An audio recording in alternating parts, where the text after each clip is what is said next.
जी welcome back नाज़रीन। Break पे जाने से पहले ये जो मुज़ाकरात की एक पेशकश है गवर्नमेंट की जानिब से, हम उस पर बात कर रहे थे और सवाल हमारा जो है वो ये है कि क्या ये जो मुज़ाकरात की बात की जा रही है ये कामयाब हो सकेंगे, इसमें कामयाबी होगी कि नहीं। शनीला, इसी सवाल के साथ आपकी जानिब आऊँगी और थोड़ा सा मैं चाहती हूँ इस पर भी आप बात करें कि एक राय मैं देख रही हूँ कि ये भी सामने आ रही है कि मुज़ाकरात की दावत देने के लिए शायद थोड़ा सा लहजा नरम इख्तियार कर लिया जाता। आप नहीं समझती कि जब आप बुला रहे हैं एक हॉस्टाइल पार्टी को बात करने के लिए तो थोड़ा सा अंदाज अगर बेहतर होता तो शायद कोई ज़्यादा मस्बत जवाब आ सकता है? इस पे आपकी क्या राय है?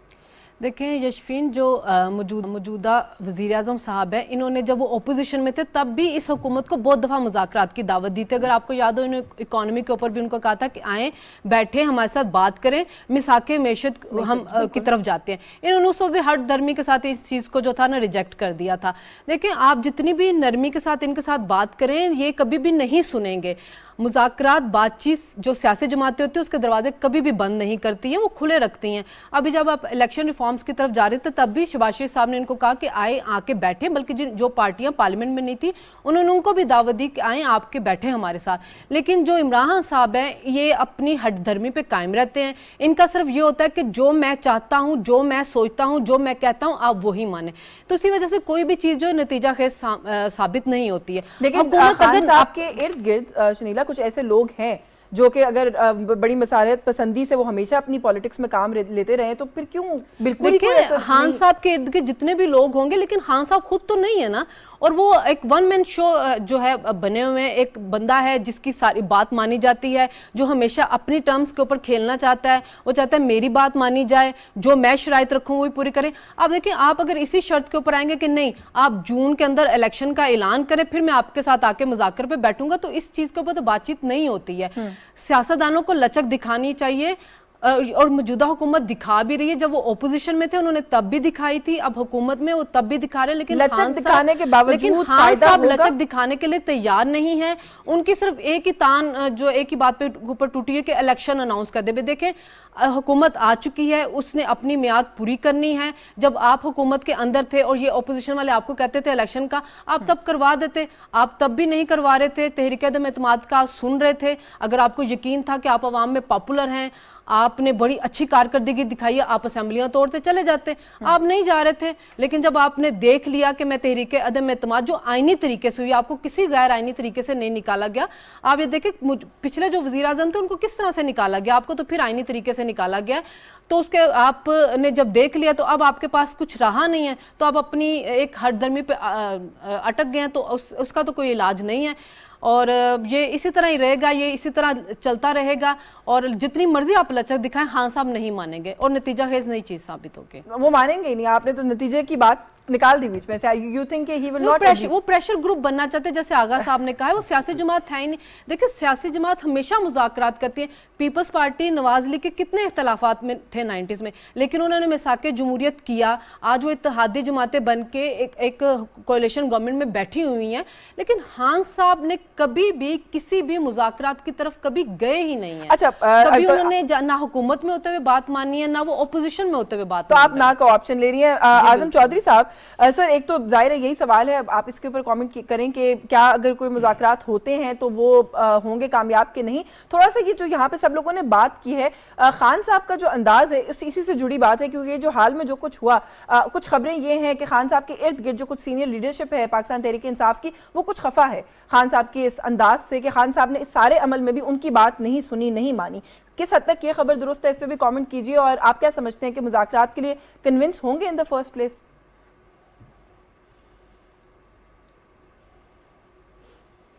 जी यशफीन, आप देखें कि मुल्क के अंदर बड़ी देर से एक डेडलॉक की सूरत हाल है और आप हम कई महीने हो गए हैं हम इसी किस्म की सारी वो चीज़ें देख रहे हैं जो कि मुल्क के लिए इंतहाई नुकसानदेह है। और मैं समझता हूँ कि ये प्राइम मिनिस्टर शहबाज शरीफ उनका बहुत बड़ा स्टेप है कि उन्हें पार्लियामेंट के अंदर खड़े होकर उन्होंने मुज़ाकरात की बात की। देखिए, ये वो चीफ़ एग्जीक्यूटिव है मुल्क के और उनकी कही हुई बात माने रखती है। उन्होंने कोई हवा में बात नहीं की, उन्होंने बड़ा सीरियस ये बात की है, ऑफ़र दी है। और मेरा ख्याल है कि ये आप देखें, हर लड़ाई का जो हल है वो हमेशा मुज़ाकरात पर जाके ख़त्म होती है। हम रूस और यूक्रेन की लड़ाई ले लें तो किस चीज़ पे सारी दुनिया उस पर इसरार कर रही है, मुज़ाकरात पे कर रही है। देखिए, लड़ाई से कुछ भी हासिल वसूल नहीं होता। जब आप टेबल पे बैठते हैं, मुज़ाकरात करते हैं और आप अपने मुफादात को एक साइड पे रख के आप स्टेट के जो मुफादात हैं उनको सामने रखते हो, तो फिर आप किसी फैसला को पोजीशन में आने की उसमें होते हो, पोजीशन में होते हो। अब मरियम नवाज साहिबा ने ये हमें कल जो प्रेस कॉन्फ्रेंस में बताया कि असद उमर साहब, अपना परवेज़ खटक साहब और दीगर जो रहनुमा हैं वो स्पीकर चैम्बर में गए थे। इन चीज़ों को अगर हम देखें तो मेरा ख्याल है कि मुज़ाकरात की जो गवर्नमेंट की ऑफ़र है उसको पीटीआई एक्सेप्ट करेगी। अगर उनमें कोई भाम भी है तो उनको एक्सेप्ट करना भी चाहिए। और ये जो बात है कि उनकी आपस में जो लीडरशिप है वो इमरान खान साहब के कुछ चीज़ों से, उन फैसलों से कुछ नाराज़ नज़र आती है, मेरा ख्याल है वो यही है। क्योंकि सियासत के अंदर, जिस तरह मेरे साथियों ने कहा कि कभी भी दरवाजे बंद नहीं किए जाते, सियासत के अंदर लचक रखी जाती है। अगर आपके अंदर लचक नहीं होगी तो आप टूट जाएंगे। लिहाजा आपको अपने दरवाजे भी खुले रखने पड़ेंगे, आपको लचक भी रखनी पड़ेगी, आपको मुज़ाकरात तो अगर लचक नहीं है तो मुज़ाकरात तक फिर बात कैसे पहुंचेगी चौधरी साहब? देखें, और ये जो लॉन्ग मार्च की आप देखें कि पीटीआई आती है, आके वापस चले जाते हैं खान साहब। इन चीज़ों को मद्देनज़र रख के मेरा ख्याल है कि मुज़ाकरात होंगे और ये अल्टीमेट हल जो है ना इसका मुज़ाकरात में ही है। तो आप कह रहे हैं कि मैं इसमें हाँ की ऑप्शन ले रहा हूँ कि मुज़ाकरात होंगे, ज़रूर होंगे। और आप कह रहे हैं कि नतीजा खेज भी होंगे क्योंकि आपके ख्याल में और कोई हल नहीं होता पॉलिटिकल कॉन्फ्लिक्ट का। ये एक बहुत वैलिड बात है, लेकिन क्योंकि यहाँ पे बाकी 3 पैनलिस्ट का ये ख्याल है कि मुज़ाकरात करने के लिए रवैये के अंदर आप अपने फैसले फैसले पार्लियामेंट में नहीं करेंगे, पार्लियामेंट में नहीं करेंगे तो फिर कोई और आपके फैसले करेगा। लिहाजा आपको अपने फैसले खुद करने होंगे। बिल्कुल ठीक है। तो पार्लियामेंट, जैसे शहबाज शरीफ साहब ने कहा है कि जो भी कुछ होगा फैसला ये करेगा, तो ये जो सारे मामलात होते हैं पॉलिटिकल, ये मिल बैठकर ही हल होते हैं। और 3 पैनलिस्ट का ये ख्याल है कि क्योंकि जो पर्सनालिटी इन क्वेश्चन है, जिन्होंने प्राइमरीली मुज़ाकरात करने हैं, शायद उनके रवैये के अंदर वो लचक नहीं है जो कि सियासी मुज़ाकरात के लिए दरकार होती है। और उनका ख्याल है कि मुज़ाकरात अगर ये एफर्ट हुआ भी तो शायद कामयाब नहीं होगा। वेराज आज़म चौधरी साहब का ये ख्याल है कि मुज़ाकरात होंगे भी और मुज़ाकरात कामयाब भी होंगे। आज की जो दूसरी स्टोरी है उसकी जानिब बढ़ते हैं। और क्योंकि मईशत, माशी इस्तेहकाम, मईशत पाकिस्तान की जो है किसी बहरान का शिकार है, इसको लेकर बहुत क़यास सराहियाँ हैं। और फिर जो IMF का प्रोग्राम है उसकी जो ये ट्रांच आनी थी उसको लेकर बहुत ही चहमगोइयाँ थी कि क्या होगा, मिलेगी नहीं मिलेगी, किन शराइत पर मिलेगी। और फिर जब शराइत के साथ बात तय पा गई, IMF के साथ मशरूत ट्रांच की उन्होंने बात की, तब भी बहुत सारी चहमगोइयाँ उससे जुड़ी शुरू हो गई, जो कि कल रात में समझती हूँ दे वर पुट टू रेस्ट। क्योंकि पेट्रोलियम मसनूआत की कीमतों का जो मसला है वो सबसे बड़ा मामला था इस सारी सिचुएशन के अंदर। और उसमें कल रात एक खासा बड़ा इजाफा है, खतीर इजाफा है। लेकिन मेरा ख्याल है इसके अलावा और कोई चॉइस नहीं थी गवर्नमेंट के पास। इस पर भी बात करेंगे कि क्या चॉइस थी कि नहीं। 30 रुपये का इजाफा जो है वो किया पेट्रोल मसनूआत की कीमतों में। उसका जो डायरेक्ट इम्पैक्ट हमने देखा है वो ये है कि एक तो पाकिस्तान की स्टॉक एक्सचेंज कुछ स्टेबलाइज थी, आज उसके अंदर एक अपवर्ड ट्रेंड देखने में आ रहा था। एक्सचेंज रेट जिसको लेकर बहुत ज़्यादा एक वो था, टेंशन थी, एक प्रेशर था, उसको लेकर उसमें भी हम देख रहे हैं कि कुछ बेहतरी आई है। तो इस पर बात करते हैं कि ये जो सख्त फैसले हैं जो कर रही है गवर्नमेंट, क्या इनसे माशी इस्तेहकाम आएगा? ये आज का हमारा दूसरा सवाल है। सोलंकी साहब, माशी काम आएगा इस तरह के सख्त फैसलों से? सर, आपने खुद ही बताया कि ये एक सख्त और मुश्किल फैसला था जिसका ऐलान वज़ीर ख़जाना मिफ्ताह इस्माइल साहब ने कल रात किया। ये इमरान खान के लिए तो बहुत ही एक आसान फैसला था जब उन्होंने अनफंडेड सब्सिडी दी और कहा कि जून तक जो है चाहे पेट्रोल की और तेल की मसनूआत की कीमतें कहीं भी चली जाए, लेकिन हमने उनको बिल्कुल मुंजमद रखना है। ये इसलिए आसान फैसला था इमरान खान के लिए क्योंकि उनको पता था कि उनकी हुकूमत जा रही है, तो इसके जो भी असरात होंगे वो आने वाली हुकूमतों पे होंगे। उनको एक सस्ती शोहरत मिलेगी और उनको सियासी फ़ायदा होगा।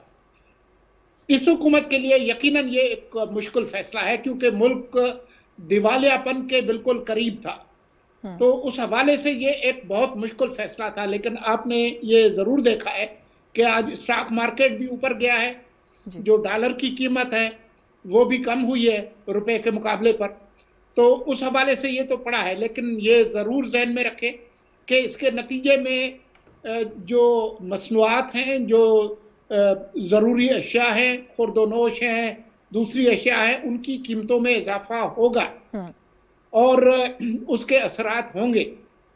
अब हम तवक्को कर रहे हैं कि वज़ीर आज़म साहब जो तकरीर करेंगे उसमें मुतवस्सित तबका और जो गरीब आवाम है, चाहे देहात में हो या चाहे शहरों में हो, उन पर जो इसके मनफी असरात पड़ेंगे उसके बचाव के लिए वो किन इक़दामात का ऐलान करते हैं। देखें, शॉर्टकट तो आपके पास कोई नहीं है जब तक आप अपनी मईशत की जो बुनियादें हैं उनको तब्दील नहीं करते। नहीं, लेकिन सोलंकी साहब थोड़ा सा अगर आप इस पे भी कमेंट करें कि क्या ऐलान क्या पॉसिबली वो कर सकते हैं, क्योंकि आप बेहतर जानते हैं कि IMF की जो शराइत हैं उनमें खाली पेट्रोलियम मसनूआत की कीमतें नहीं है, टैक्स एमनेस्टी का खात्मा है, इलेक्ट्रिसिटी जो है वो एनर्जी उसकी प्राइसेस में इजाफे की बात है, तो ये तो बड़ा एक कंप्लीट पैकेज है। इन्फ्लेशन बहुत ज़्यादा बढ़ेगी पाकिस्तान में।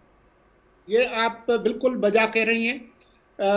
जो टारगेटेड सब्सिडीज की जो बात चल रही है जी, जो अक्सर लोग कर रहे हैं, क्योंकि हमारे पास जो डेटाबेसेस हैं वो इतने बुरे नहीं हैं कि आपको पता ना हो कि जी रिक्शा कौन चलाता है, मोटरसाइकिल कौन चलाता है, और छोटी जो सुजुकी एफएक्स कौन चलाता है, और पराडो और V8 इंजन वाली गाड़ियां और जहाज कौन चलाता है। तो वो हुकूमत को पता है, इतनी मालूमात ज़रूर है।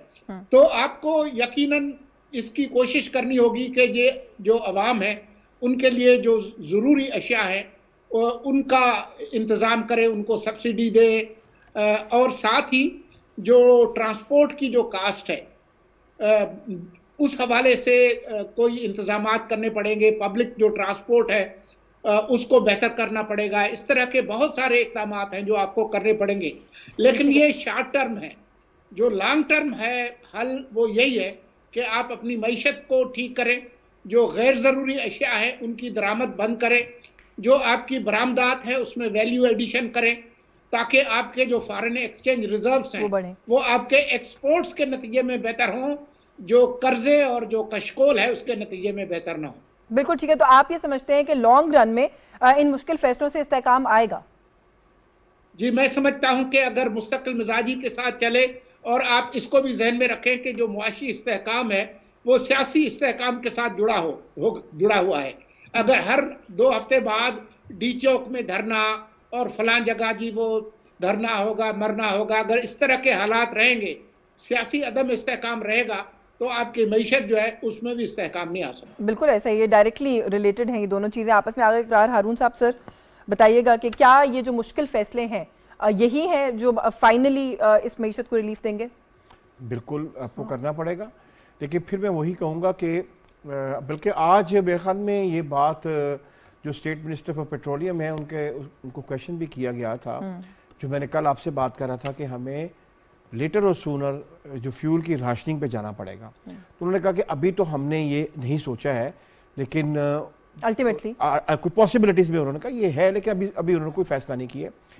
मैं आपको बता रहा हूँ कि हमें जहाँ तक बात है हमारी इंपोर्ट एक्सपोर्ट बढ़ने की, एक्सपोर्ट बढ़ता और वैल्यू एडिशन हमें फ़ौर तौर पे हम नहीं कर सकते, वो दिनों में या महीनों में नहीं होगी। एक और बहुत बड़ी ख़तरनाक चीज़ हमारे सामने दीवार पे लिखी हुई है, अगर आज हम नहीं पढ़ रहे हैं तो कुछ अर्से बाद पढ़ना शुरू कर देंगे, वो ये है कि GSP प्रोग्राम ख़त्म होने वाला है। GSP प्लस ये दुनिया के लिए ख़त्म होने वाला है, सिर्फ पाकिस्तान की बात नहीं कर रहा हूँ। तो GSP प्लस जब ख़त्म होगा और अगर नया GSP प्लस नहीं आता है तो यकदम हमारी एक्सपोर्ट में कमी आएगी। लेकिन GSP प्लस को हमने उसके फुल पोटेंशियल पे कभी इस्तेमाल वैसे भी फुल नहीं किया। या कम की बात नहीं है, बहरहाल हमने इस्तेमाल किया है, तो उसमें हमारी एक्सपोर्ट पे कमी आएगी।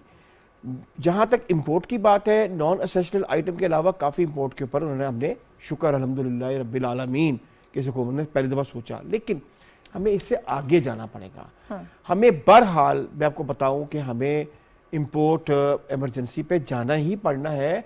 आप कितनी दफ़ा पेट्रोल बढ़ा लेंगे, आप बिजली कितनी दफ़ा बढ़ा लेंगे, मुझे ये बताइए। एक तरफ आपकी एक्सपोर्ट है, एक तरफ इंपोर्ट है, उसका जो बैलेंस अपना यानी कि बैलेंस है वो इतना गलत है कि आप उसको मीट ही नहीं कर सकते। हमें एक्सपोर्ट लेड ग्रोथ की तरफ शिफ्ट की अच्छा, जरूरत और है। सबसे बड़ी बात बदकिस्मती कहिए, ये जो अपना यानी कि जिसको मैं I am sorry to mention है, पंजाबी का लफ्ज़ बोलूँगा, झूठो छूट जो गवर्नमेंट थी पिछली बारी, वो कह रही थी कि जब ने वीट बढ़ाया आपने, जनाब वीट आप इंपोर्ट कर रहे हैं, आपने 60% आपका वीट इंपोर्ट यूक्रेन से हुआ, सिर्फ और सिर्फ यूक्रेन से इनके ज़माने में। आप अनफॉर्चुनेटली ना तो आपके पास एक्सपोर्ट है इतनी, ना आपके पास इंडस्ट्री है, और एक हम सो कॉल्ड एक एग्रीगेरियन बेस्ड सोसाइटी थे वो भी अब हमारे पास नहीं है। तो ये बहुत सीरियस सिचुएशन है। और आखिरी बात, आबादी हमने रोकनी नहीं है क्योंकि वो बड़ा सेंसिटिव इशू है। वो तो हमने 77 में वो अपना जो जब आए थे ज़ियाउल हक साहब, उसके बाद किसी की इतनी हिम्मत ही नहीं पड़ी है कि वो लफ्ज़ इस्तेमाल कर ले अपना फैमिली प्लानिंग का। उसको मुख्तलिफ वक्तों में मुख्तलिफ अल्फाज दे दिए गए, तो यानी कि हम फैमिली प्लानिंग का लफ्ज़ इस्तेमाल करते हुए डर रहे हैं। आपकी आबादी 2% प्लस 2% 3% यानी कि 2.3% जो है वो इनहास कर रही है, यानी कि सिर्फ 3 साल में या 2 साल में जो पिछले थे उसमें आपकी आबादी का जो डिफरेंस आया ना वो तकरीबन 2.5 करोड़ से ज़्यादा है। ये आप ज़हन में रखिए। कैसे तो आप इस सवाल में फिलहाल हाँ को ऑप्शन ले रहे हैं कि मुश्किल फैसले जो है वही उन्हीं से बेहतरी आएगी? आप बिल्कुल यस, आपके पास और कोई, और ये मुश्किल फैसला भी आपने कुछ किए ही नहीं है। आई फियर कि आपको इससे बहुत ज्यादा मुश्किल फैसलों में जाना पड़ेगा अगर आपने मुल्क के बारे में सोचना है। बिल्कुल ठीक है, चलें हम थोड़ा सा इस स्टोरी पे एक क्विक राउंड लेते हैं। शनीला, आप किस तरीके से देखती हैं इसको कि ये डिफिकल्ट डिसीजन है? मैं कल भी कह रही थी कि ये एक अनपॉपुलर फैसला होगा किसी भी सियासी जमात के लिए, लेकिन ऑफ कोर्स मईशत की बहाली के लिए करना जरूरी था, हो गया है। लेकिन आप समझती हैं इसी तरह के फैसले बेहतरी लाएंगे? देखिए यशविन, कल भी जब यहाँ पे बात हुई थी और आपने यही बात पूछी थी कि क्या IMF की शराइत हमें माननी चाहिए, तो मैंने कल भी आपको कहा था कि हमें माननी पड़ेंगी।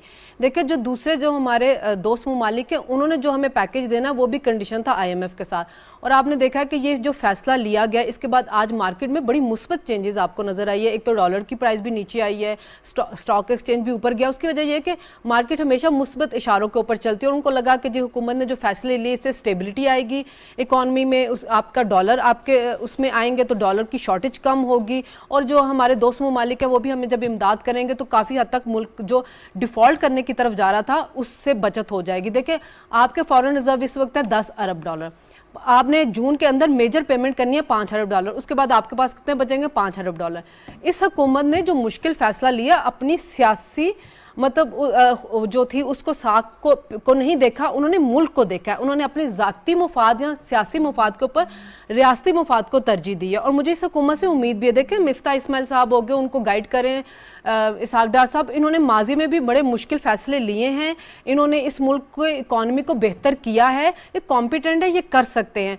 अभी शुरू में महंगाई होगी, जाहिर है गरीब तबके के ऊपर भी बोझ पड़ेगा और उसको बर्दाश्त करना पड़ेगा, लेकिन मेरा ख्याल है कि आज वज़ीर आज़म साहब जब खिताब करें तो कुछ ना कुछ गरीब तबकों के लिए वो रिलीफ देंगे। जैसे कल भी मैंने कहा था कि टारगेटेड सब्सिडी की तरफ जा सकते हैं, तो उससे तो उनके लिए कुछ रिलीफ आए, लेकिन मुश्किल फैसले करने होंगे और ये किए जाएंगे तो फिर स्टेबिलिटी आएगी, तो आगे रिलीफ भी मिलना शुरू होगा। ये बजट जो है, ये जो बजट आएगा ये एक मुश्किल बजट होगा क्योंकि आपका तजारती खसारा भी काफ़ी ज़्यादा है, लेकिन अगर ये हुकूमत चलती रही, स्टेबिलिटी रही, पॉलिटिकल स्टेबिलिटी रही, इकोनॉमी में स्टेबिलिटी रही, तो जो नेक्स्ट बजट आएगा उसमें आवाम को बहुत रिलीफ मिलेगा। ये हुकूमत कर सकती है और इन्होंने रियासती मुफाद को तरजीह दिया, तो मेरे ख्याल में इसको अप्रिशिएट करना चाहिए, और ये फैसले आपने लेने थे और ये लाजमी थे और नागुज़ीर थे। बिल्कुल ठीक है। आजम चौधरी साहब, सर ये मुश्किल फैसले करना जरूरी है और क्या इन्हीं से इस्तेहकाम आएगा?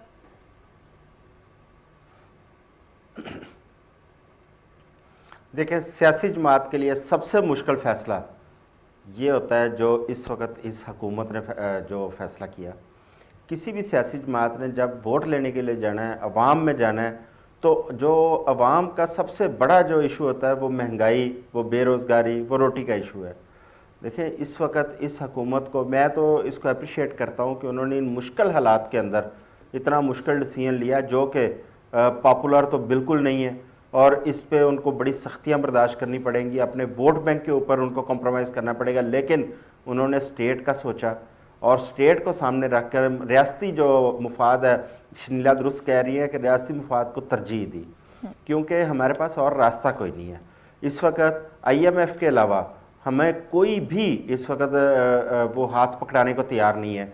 IMF अगर हमारे साथ खड़ा होता है, आप देखिएगा हमारे दोस्त ममालिक, डोनर एजेंसीज, उनकी लाइन लग जाएगी और पाकिस्तान इंशाल्लाह इस्तेहकाम की तरफ बढ़ना शुरू हो जाएगा। क्योंकि अगर IMF हमारे साथ नहीं खड़ा होता तो हमारे पास कोई ऐसा रास्ता, कोई ऐसी उम्मीद नज़र नहीं आती कि पाकिस्तान इस्तेहकाम की तरफ जाए। और ये दुरुस्त बात है कि सियासी इस्तेहकाम सबसे ज़रूरी है, उसको मद्देनज़र रख के फिर ही मुआशी इस्तेहकाम हो सकता है। और अगर जिस तरह हमने पहले गुफ्तगू कर रहे थे कि अगर हुकूमत जिस वक्त मस्बत जो ऑफ़र दे रही है मुज़ाकरात की, अगर पीटीआई को भी समझ आ जाए और वो इन अपने मुफाद को साइड पे रखें और रियासी मुफाद को सामने रखें और इस वक्त सियासी इस्तेहकाम की तरफ आए, तो मुल्क हमारा मुआशी तौर पर मुस्तहकम हो जाएगा और इंशाल्लाह हम राइट ट्रैक पर आ जाएंगे। ठीक है, तो आप भी जो है वो इसमें हाँ का ऑप्शन ही ले रहे हैं। और ये जो सिचुएशन है इस वक्त इकोनॉमी की, मेरे ख्याल है ये अंडरस्टूड सी बात थी कि कोई भी गवर्नमेंट होती, आईएमएफ का इस वक्त पाकिस्तान के साथ जो ये रिलेशनशिप है, जो फाइनेंशियल बेल आउट वाला जो मामला है, वो दुनिया के लिए भी इस चीज़ को इंडिकेट करेगा कि पाकिस्तान बेहतरी की तरफ चला जाएगा। अगर इस पैकेज को हम खो देते या ना ये आता तो फिर बहुत ज़्यादा जो है वो एक अनसर्टेनिटी की सिचुएशन जो है वो फाइनेंशियली हम देखते कि होनी थी। और ये कुछ मुश्किल फैसले हैं, इन मुश्किल फैसलों का जाहिर है एक मुश्किल वक्त है जो लोगों को काटना पड़ेगा, बट अल्टीमेटली इन्हीं से बेहतरी की तरफ हम बढ़ेंगे। अब बढ़ते हैं आज की जो हमारी आखिरी स्टोरी है, जो third story of the day है। और नैब ऑर्डिनेंस 99 एक बहुत ही मुतनाज़ा वो एक चीज़, एक कानून जिस पर हम देखते हैं कि पाकिस्तान की सियासत में हमेशा इसका चर्चा रहा, इसके गलत इस्तेमाल का चर्चा रहा, किस तरीके से इसको सियासी मफाद के लिए इस्तेमाल किया जाता है। मेरा ख्याल है कि इसकी बहुत सारी मिसालें हमारे पास मौजूद है और किसी एक दौर की बात नहीं है, मुख्तलिफ अदवार के अंदर हम देख रहे हैं कि कंसिस्टेंटली इसको इस्तेमाल किया जाता है। और फाइनली हमने ये देखा कि इसके अंदर कुछ बहुत ही ज़्यादा ज़रूरी तरामीम, जो कि बार बार कहा जा रहा था कि इसको रिव्यू करने की ज़रूरत है, वो फाइनल हो गया है। इसके अंदर तरामीम की गई हैं और बहुत सारी मुतनाज़ा शिकें जो हैं उनको निकाल दिया गया है इसके अंदर, जिसके अंदर सबसे पहले तो बहुत इंपॉर्टेंट चीज़ ये है कि जो नैब के जो हेड हैं उनकी रीअपॉइंटमेंट या तकर्रुरी का जो मामला है उसको बड़ा सादा कर दिया गया है कि वो नहीं हो सकती। गिरफ्तारी के अमल को कुछ वाज़ेह तौर पर बयान किया गया है कि जब तक ठोस शवाहिद ना हो, सबसे पहले तो गिरफ्तारी अमल में लाई ही नहीं जा सकती, और अगर हो जाए गिरफ्तारी तो 24 घंटे के अंदर जिस पर इल्ज़ाम है उसको कोर्ट में पेश करना होगा। रिमांड के जो दिन है उनमें भी कमी कर दी गई है, 90 दिन से उसको 14 दिन पर ले आया गया है। तो थोड़ा सा इस पर बात करते हैं कि क्या ये जो तब्दीली की गई है इस कानून के अंदर, इससे बदउनवानी के खात्मे के अंदर बेहतरी होगी, और एट द सेम टाइम क्या इंसाफ की फराहमी का जो अमल है वो भी इससे तेज़ होगा। मुर्तज़ा सोलंकी साहब क्या कहेंगे सर? इसमें कोई शक नहीं है। अगर आप सुप्रीम कोर्ट के मुख्तलिफ फैसले देख लें, हाई कोर्ट्स के फैसले देख लें और किसी भी बंदे से बात करें जो जिसकी नज़र है पाकिस्तान की सियासत और तारीख पर, तो वो आपको यही बताएगा कि जब से ये इदारा बना 1999 में, उस वक्त से लेकर अब तक मुख्तलिफ हुकूमतें इसको एक सियासी इंजीनियरिंग के आले के तौर पर इस्तेमाल करती रही हैं और ये मुतअद्दिद फैसलों में भी यही बात लिखी है। बल्कि आप ज़रा और पीछे जाएं, जो अभी हुकूमत गई है पीटीआई की, उसके मुख्तलिफ वज़रा के बशमूल इमरान खान के इंटरव्यूज़, तकरीरें, जिसके अंदर उन्होंने एतराफ़ किया कि जो ब्यूरोक्रेसी है वो कोई फैसला ही नहीं कर रही, हाथ पे हाथ रख के बैठी है कि इसके डर से जो बिजनेसमैन थे वो भी थे, बिल्कुल वो सियासतदान, जो सियासतदान हैं वो तो बेचारे इसका शिकार होते ही रहते हैं। तो इसमें कोई शक नहीं है, लेकिन जो चीज़ें नई आई हैं जिनकी पीटीआई ने मुखालफत की, आज सेनेट से भी ये पास हो गया, उसमें बहुत सारी चीज़ें, इसमें एक सियासी रुश्वत भी दी जा रही थी कुछ वकला को और रिटायर्ड जजेस को कि आपकी 10 गुना तनख्वाह बढ़ा देते हैं और आप जो है वो अपने उनके पसंद के फैसले दें। तो जो अदलिया और इंतज़ामिया की जो अलहदगी थी उसको ख़त्म करने की कोशिश की थी पिछली हुकूमत ने, उसको भी ख़त्म किया है। तो मैं समझता हूँ कि ये मुल्क के लिए, रियासत के लिए, बिजनेस के लिए और जो सियासी आज़ादी है उसके लिए ये अहम तरामीम है। हमेशा गुंजाइश रहती है बेहतरी की, लेकिन अब तक जो कुछ हुआ है वो बहुत बेहतर है। तो वो आप समझते हैं कि इससे जो है वो बेहतरी आएगी? इकरार हारून साहब, सर इससे बेहतरी आएगी? थोड़ी सी मुझे इजाज़त दीजिए, मुझे बैकग्राउंड में जाना पड़ेगा। देखिए, एहतसाब ब्यूरो बना, आप जिसको आप नैब कहते हैं, आपने यानी कि सोलंकी साहब ने बड़ा डिटेल बता दिया। उसमें एक चीज़ मैं इम्पोर्टेंट मेरा ख्याल है मैं ऐड करना चाहूँगा, वो ये है कि दुनिया का कानून ये है कि you are innocent until proven guilty. हमारा जो नैब का सिस्टम है वो इसका कंप्लीटली अदरवाइज पे बेस करता है कि you are actually, I mean आप कह सकते हैं कि गिल्टी करके ले जाते हैं until unless you prove yourself कि यू आर नॉट गिल्टी। अब प्रूव योरसेल्फ तमाम ताकतें हुकूमत के पास होती हैं, और मुझे कहा जाता है कि मैं प्रूफ करूं मैं गिल्टी नहीं हूं और मुझ पर इल्ज़ाम लगा दिया जाता है। ब्रिगेडियर असद मजीद साहब थे, उन्होंने खुदकुशी कर ली नैब के इस गलत केसेस के जिनका कोई तल्लक ही नहीं था उनके साथ। ब्रिगेडियर असद की खुदकुशी के 1.5 साल के बाद नैब ने उनको उसी केस में एक्विट कर दिया और माना कि वो कंप्लीटली इनोसेंट थे। मैं उनको कभी ज़िंदगी में नहीं मिला था, मैं जानता भी नहीं था, लेकिन as a journalist, as a Pakistani, मैं अपने आंसू नहीं रोक सका था जब मैंने खबर पड़ी थी। आपने घर के घर तबाह कर दिए हैं और ये एक हुकूमत ने नहीं किए हैं, ये 99 से सिलसिला जारी है। हर पॉलिटिकल पार्टी सर इसको क्रिटिसाइज करती रही है, आके किसी ने भी इसके अंदर ये तरामीम नहीं की जो आज। मैं नैब को अदारे के तौर पे ही खत्म करने के हक में हूं, लेकिन वो अब इतनी जल्दी होगा नहीं। सोलंकी साहब बैठे हुए हैं, हमसे सीनियर हैं, क्या हमारे ज़माने में एंटी करप्शन सिस्टम नहीं होते थे, डिपार्टमेंट्स नहीं होते थे? क्या वो यानी कि जब मैंने जर्नलिज्म शुरू किया वो वाकई स्ट्रॉन्ग भी थे। आपने एक डिपार्टमेंट के ऊपर दूसरा डिपार्टमेंट, दूसरे पे तीसरा, तीसरे में चौथा, चौथे में 5वां, 6वां, 7वां, 8वां, काम कोई भी नहीं कर रहा है। और नैब ये कहता है कि आप आओ, मैंने साबित किया तुम गिल्टी हो, अब तुम बैठो, तुम्हें मैं अंदर कर रहा हूं, तुम्हारा बिजनेस बंद कर रहा हूं, तुम्हारे मैं बैंक सारे बंद कर रहा हूं, नहीं हो सकती, नहीं बैंक भी बंद कर रहा हूं, तमाम बंद करने के बाद अब मैं तुम्हें कहता हूं जाओ, अब कोशिश करके साबित करो कि तुम गिल्टी नहीं हो। यानी कि पहले मेरे वो रिसोर्सेज कंट्रोल करता है कंप्लीटली, इकोनॉमिकली और सोशल, और तस्वीरें छप जाती हैं, हथकड़ियां लगी हुई कि जी बंदा गिल्टी है, जो बंदा 2 साल आपके साथ खड़ा भी था कल, आज वो भी डर जाता है। ये सब करने के बाद वो कहता है अब तुम फैसला करो, साबित करके दोगे तुम गिल्टी नहीं। What is it? क्या ऐसा कोई सिस्टम रहना चाहिए किसी ऐसी जगह पे जहां पे इंसानियत हो? हम कहते हैं कि हमारी सोसाइटी में इंसानियत होनी चाहिए। Different chief justices on record हैं इस चीज के साथ कि ये नैब क्यों ले आता है इन लोगों को जब आपके पास प्रूफ नहीं है, बगैर किसी प्रूफ के आप लोगों को उठा लेते हैं। तो आप ये समझते हैं कि इससे बेहतरी आएगी? जी मैं तो कहता हूँ नैब का धारा ही खत्म कर देना चाहिए। आप सिर्फ ये कह रहे हैं कि जो रूल्स आए हैं डेफिनेटली कोई बॉडी करप्शन की अगर हो और अगर उसको बेहतरी उसमें ले आई जाए तो मेरे ख्याल उसमें शायद कोई कबाहत नहीं है, लेकिन आप हाँ का ऑप्शन ले रहे हैं। शनीला, किस तरीके से देख रही है जो तरामीम की गई हैं? थोड़ा सा इस पर भी कमेंट कीजिएगा कि एक जगह मैंने पढ़ा कि ये रिट्रोस्पेक्टिवली अप्लाई होगा कि 99 से जो केसेस हैं उन सबको देखा जाएगा और उनमें अगर वो सब केसेस इन स्टैंडर्ड्स पर पूरे नहीं उतरते तो शायद उनके अंदर भी वो उन केसेस को खत्म कर दिया जाएगा या जो भी मामला होगा। तो आप नहीं समझते कि इससे तो बहुत कंट्रोवर्सी होगी? देखिए यशवीन, पहले तो देखना ये चाहिए कि इस इदारे से फ़ायदा कितना हो रहा है, रिकवरी कितनी हो रही है और इसकी वजह से नुकसानात कितने हो रहे हैं। देखिए ब्रॉडशीट का जो स्कैंडल है वो सबके सामने है कि आपने उसके साथ मुआहिदा किया कि जाके नवाशी साहब, शिबाशी साहब के जो करप्शन है उनके सबूत ढूंढ के लाए।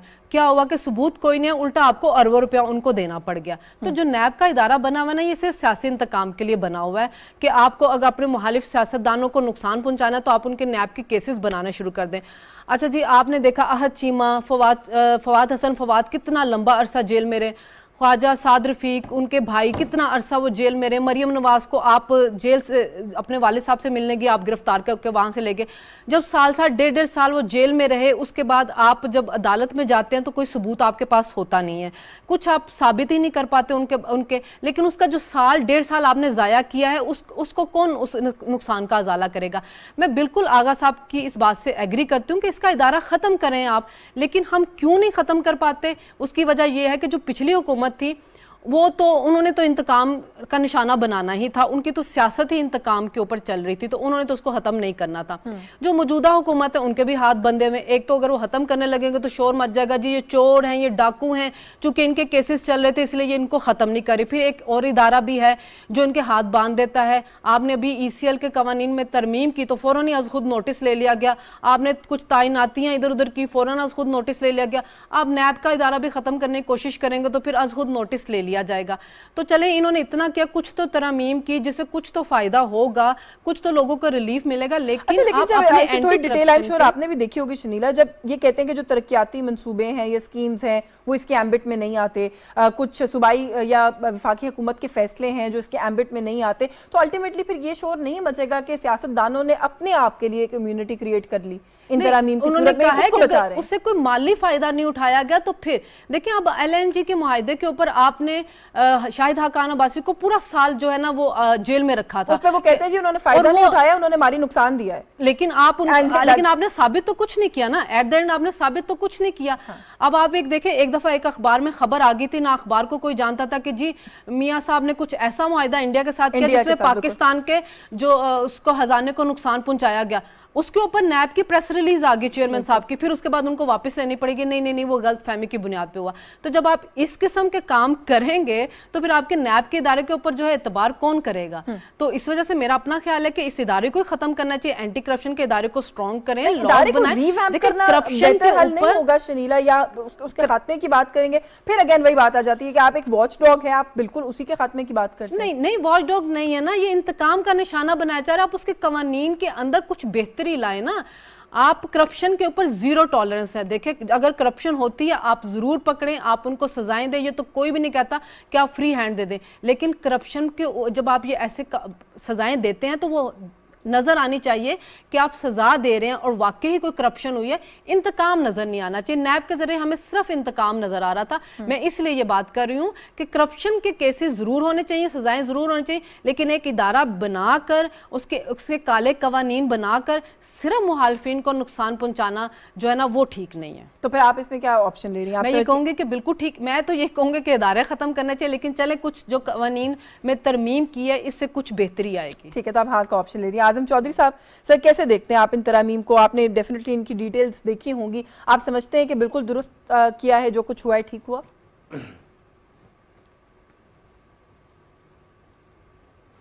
देखिए, पाकिस्तान के अंदर करप्शन के ख़ात्मे के लिए ऑलरेडी यहाँ पे अदारे मौजूद थे। जिस तरह एंटी करप्शन का जिक्र हुआ, FIA थी, लेकिन उन अदारों की नाकस कारकर्दगी की वजह से नैब का अदारा वजूद में आया। मैंने ख़ुद अपनी वर्किंग जर्नलिस्ट हूँ, मैंने बहुत सारी ख़बरें दी हैं जिसमें FIA और एंटी करप्शन के हवाले से वो बजाय करप्शन को कंट्रोल करने के वो करप्शन के फ़रोग का बायस बन रहे थे। वो अदारे, उनकी अगर कारकर्दगी अच्छी होती तो नैब बनाने की ज़रूरत पेश ना आती, लेकिन बदकिस्मती से नैब की कारकर्दगी ने भी इंतहाई मायूस किया।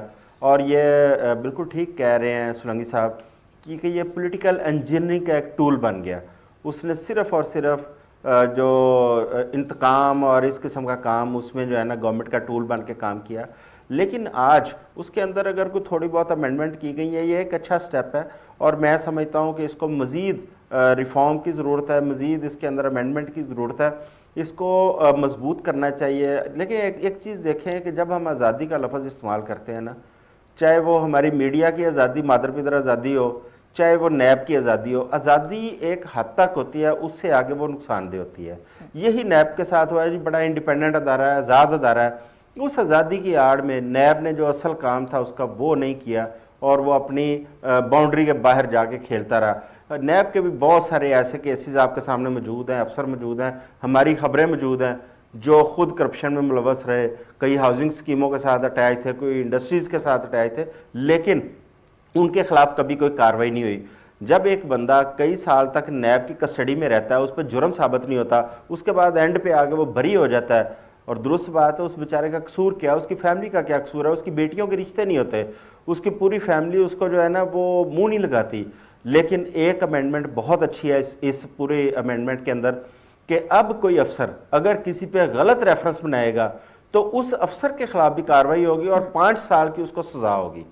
मुझे सबसे ज़्यादा जो शिक पसंद आई है उसमें ये वाली है, ताकि किसी बेगनाह को आप गिरफ्तार ना, हिरासत में लाएं, बेगनाह को आप 2, 4, 5 साल जो है ना उसको जलील ना करें, उसकी फैमिली को जलील ना करें।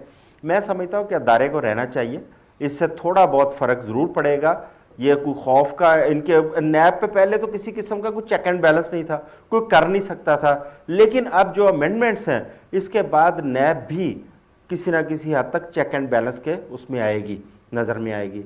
लिहाजा मज़ीद इस पर काम करने की ज़रूरत है। ये गवर्नमेंट का अच्छा स्टेप है कि इन्होंने आज पार्लियामेंट के अंदर इसकी जो अमेंडमेंट्स हैं वो पास करवा ली हैं, इसको मज़ीद आगे लेके जाना चाहिए। और जो बेगना लोग हैं उनके बचाव के लिए जिस तरह एक इसमें अमेंडमेंट की गई है कि जो अफसर गलत रेफरेंस बनाएगा उसके खिलाफ कार्रवाई हो सकती है, वो 5 साल सज़ा का मुर्तकब पा सकता है, इस पर मजीद काम करना चाहिए ताकि किसी बेगुनाह को नैब बिला वजह तंग ना करे। बिल्कुल ठीक है, तो इदारा रहना चाहिए लेकिन उसकी बेहतरी के लिए काम करना चाहिए। और आपने कहा कि अच्छा कदम है, तो आप भी हाँ का ऑप्शन ले रहे हैं। बहुत शुक्रिया आप सभी पैनलिस्ट का जो आज हमारे साथ मौजूद रहे, मुर्तज़ा सुलैमान, आगा इकरार हारून साहब, शनीला अमार और आजम चौधरी साहब, सभी के शुक्रगुजार हैं। और आखिर वाली जो स्टोरी है हमारी जिस पे आज हम कंक्लूड कर रहे हैं वो नैब तरामीम के हवाले से, और सबका यही कहना है कि ये बहुत खुश आइंद है। ये एक ऐसा कानून था जिसको हमेशा पॉलिटिकली इस्तेमाल किया जाता रहा अपने मुखालिफ की पॉलिटिकल विक्टिमाइजेशन करने के लिए। तो होपफुली इन तरामीम से कुछ उसके अंदर बेहतरी आएगी और इस इदारे के अंदर भी मजीद बेहतरी की गुंजाइश है, उस पर काम होना चाहिए। बाखबर से आज के लिए बस यही कुछ। यशवीन जमाल को इजाज़त दीजिए, अल्लाह हाफ़िज़।